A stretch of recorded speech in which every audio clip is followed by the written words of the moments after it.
Halo semuanya, kita kembali lagi dalam pelajaran matematika wajib kelas 12 bersama saya Ibu Anastasia. Kita akan lihat pelajaran tentang statistika.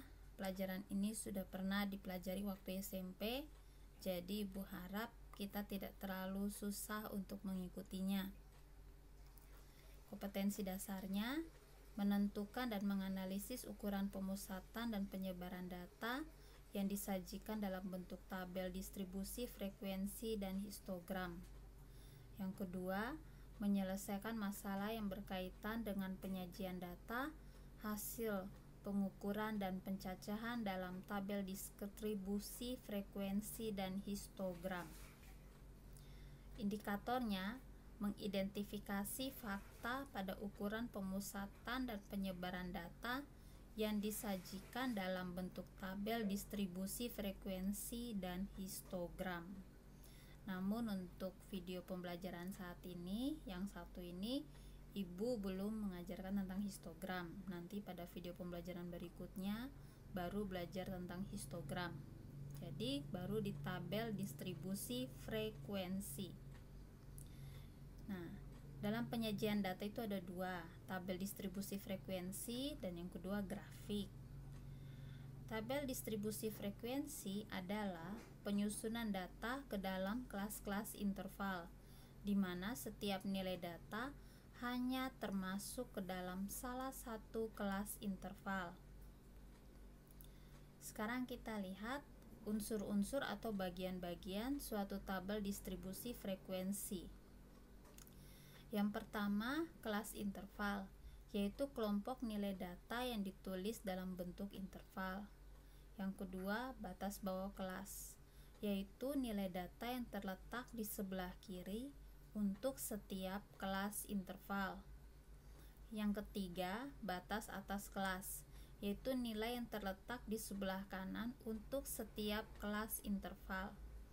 Yang keempat, tepi bawah kelas, yaitu batas bawah dikurangi ketelitian data. Jika data berupa bilangan bulat, ketelitian datanya 0,5. Jika data berupa bilangan 1 desimal, ketelitian datanya 0,05 dan seterusnya. Tepi atas kelas yaitu batas atas kelas ditambah ketelitian data.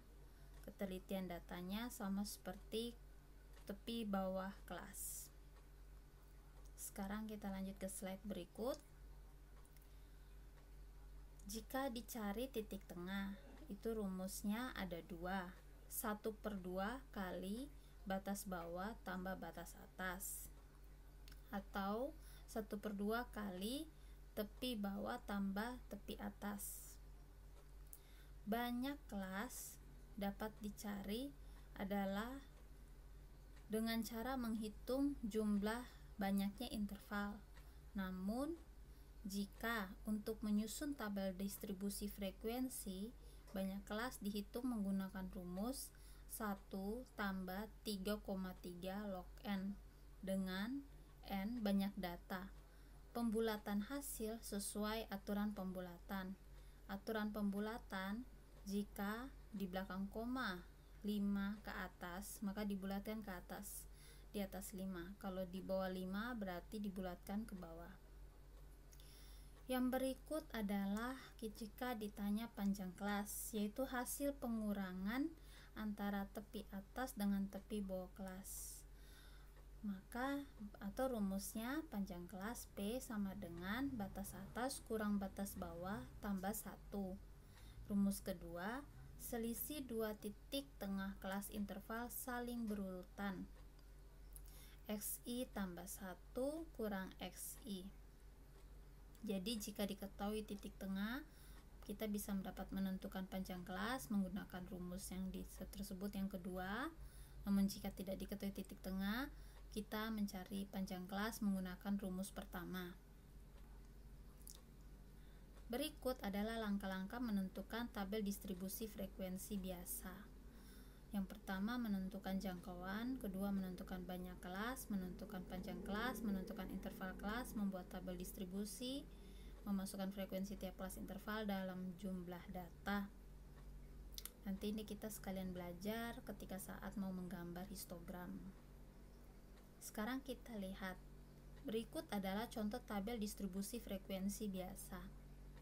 Ibu harap semuanya sudah bisa membaca tabel. Artinya, dalam tabel ini yang mendapat nilai ulangan matematika dari rentang 31 sampai 40 adalah 3 orang. Kalau nilai 41 sampai 50 adalah 5 orang. Yang dapat nilai 51 sampai 60 adalah 10 orang, dan seterusnya. Sekarang kita lanjut. Nah, sekarang kita akan belajar tentang unsur-unsurnya. Kelas interval pertama itu adalah 31 sampai 40. Kalau kelas interval kedua 41 sampai 50. Kelas interval keempat 61 sampai 70. Jelas ya? Berikut adalah batas bawah kelas. Batas bawah kelas interval pertama adalah 31. Berarti batas bawah kelas interval keempat adalah 61. Lalu kalau batas atas kelas dari interval pertama adalah 40. Kalau batas atas interval yang terakhir adalah 90. Lalu tepi bawah kelas. Tepi bawah kelas interval pertama. Jadi kelas pertama kan tadi interval pertama 31 sampai 40. Jadi 31 kurangi 0,5. Hasilnya 30,5. Lalu kalau tepi atas kelas, batas atas tambah 0,5. Jadi 40 tambah 0,5. Ibu di sini kasih contoh kelas interval pertama. Untuk seterusnya kalian bisa mengikuti sendiri. Sekarang yang masih ada unsur-unsur yang masih harus kita kenal, yaitu titik tengah. Nah, titik tengah di sini Ibu ambil kelas interval pertama. Kita bisa gunakan dua rumus, kita lihat hasilnya sama atau tidak. Jika kita gunakan rumus pertama, yaitu setengah dari penjumlahan batas bawah dan batas atas, ternyata hasilnya sama, yaitu 35,5. Begitu pula ketika dijumlahkan setengah kali penjumlahan tepi bawah dan tepi atas, hasilnya pun 35,5. Sekarang kita lihat banyaknya kelas. Lihat ya, 31 sampai 40 kelas pertama, 41 sampai 50 kelas kedua, 51 sampai 60 kelas ketiga, 61 sampai 70 kelas keempat, 71 sampai 80 kelas kelima, 81 sampai 90 kelas keenam. Maka banyaknya kelas adalah 6. Berikut jika ditanya panjang kelas. Panjang kelas tadi rumusnya batas atas kurang batas bawah tambah 1. Nah, Ibu ambil kelas interval pertama. 40 kurang 31 tambah 1 sama dengan 10. Atau selisih 2 titik tengah kelas interval saling berurutan. Nah, diambil di sini titik tengahnya dari 45,5 kurang 35,5 sama dengan 10. Bisa ya? Sekarang kita lanjut. Contoh tabel distribusi frekuensi relatif.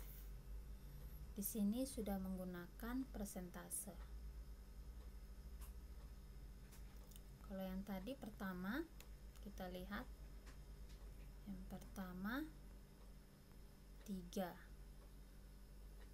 dapat 7,5%, itu didapat dari penjumlahan semua. Jadi 3 tambah 5 8, 8 tambah 10 18, 18 tambah 11 29, 29 tambah 8 30, 7 40 tambah 3 40.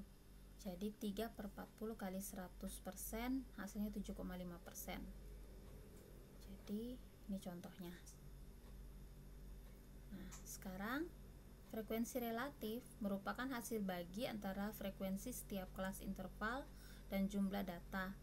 Frekuensi relatif dapat ditulis dalam bentuk desimal atau persen dengan rumus seperti berikut. Frekuensi relatif sama dengan frekuensi I ke I bagi banyaknya jumlah data kali 100%, yang kayak tadi ibu hitung. Jadi frekuensinya 3, jumlahkan semua frekuensi, yaitu 40, 3/40 kali 100%, yaitu dapatnya 7,5%. 12,5% didapat dari 5/40 kali 100%. Nah, bisa ya, masih gampang. Yang berikut tabel distribusi frekuensi kumulatif. Merupakan frekuensi yang menunjukkan jumlah frekuensi pada kelas interval tertentu, mulai dari kelas sebelumnya sampai kelas interval tersebut. Sekarang kita lihat contoh tabel distribusi frekuensi kumulatif kurang dari. Nah, diambil adalah batas atas. Jadi kurang dari 40,5, kurang dari 50,5, kurang 60,5 sampai seterusnya. Nah, pada baris kedua, kolom kedua, kalau tabel pertama kan 3, tabel kedua juga masih 3. Namun pada baris kedua, baris ketiga kolom kedua, di situ 5. Jadi kelas 41, kelas interval yang kedua 41 sampai 50, frekuensinya kan 5. Nah, pada tabel distribusi frekuensi kumulatif kurang dari atau kurang dari 50,5 menjadi 8. 8 itu didapat dari 3 tambah 5. 8. Nah, yang berikut juga 18 itu didapat dari 8 tambah 10. 29 didapat dari 18 tambah 11. Saling berkaitan seperti berikut. Bisa ya? Kita lanjut.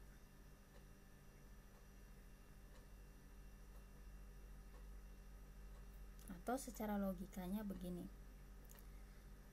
Yang kurang dari 40,5 ada 3 orang. Nanti yang selanjutnya yang kurang dari 50,5 pasti 8 orang karena jumlah 5 tambah 3. Kalau kurang dari 60,5 jumlah lagi, yaitu 10 tambah 5 tambah 3, jadi 18. Bisa? Kita lanjut.